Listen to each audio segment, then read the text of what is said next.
உன்ன மாதிரி ஒரு ஆள் அப்போ நான் சந்திக்கல. உன்ன மாதிரி நான் ஒரு ஆள் சந்திச்சிருந்தா என் லைஃப் இப்படி இருந்திருக்காது. எனக்கு நீ வேணும், என் குழந்தைக்கு எனக்கும் நீ வந்து நல்ல ஒரு இதாக இருப்ப, நீங்கள் எங்களுக்கு நல்லபடியாக கொண்டு போவீங்கன்றதுனால தான் உன்னோட ஃபோட்டோ நான் கையில் டேட்டு போட்டேன். என் லைஃப் நல்லா இருக்கும்னு நினச்சேன். பார்த்தா இது இப்படி மாறும்னு நீங்கள் வேண்டான்னு சொல்லிட்டீங்க. நான் அவரை வேணான்னு சொல்லிட்டு இப்ப வந்தவருமே கூட உங்களை நம்பல. அவர் உங்களுடைய வார்த்தையை நம்பல. ஸோ இப்படி தொடர்ந்து எத்தனை முறை தான் நம்ம ஏமாறுறது? இப்போ சொல்லிட்டு மேம், இவங்க எனக்கு லாஸ்ட்டாக இப்போ இந்தியா வந்தாங்க.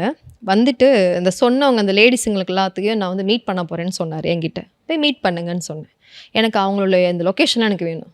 பேசுனது நீங்கள் தானே, வர வச்சு நீங்கள் போய் பேசிக்கோங்க. என்னையே நீங்கள் வந்து ஏன்ட்ட ஏன் கேட்குறீங்க? அப்போ நான் வரட்டுமா கேட்டேன். நீங்களாம் வர வேணாம், ஏங்க என்னை பற்றி பேச போகிறீங்க, என்னையே கூட்டிகிட்டு போங்கன்னு சொன்னேன். நீங்கள் வேணான்னு சொன்னார்.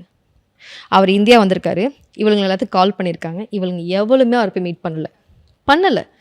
ஏன்னா ஜெகா லைஃபுக்கு எடுத்தாச்சு, முடிஞ்சு நம்மளோட இது முடிஞ்சு போச்சுன்னு அவங்க வேலையை பார்க்க ஆரம்பிச்சிட்டாங்க. இன்னைக்கு யாருக்கு நஷ்டம்? உனக்கு எனக்கு தான். புரட்சி தமிழரின் எழுச்சி பயணம். மக்களை காப்போம், தமிழகத்தை மீட்போம்.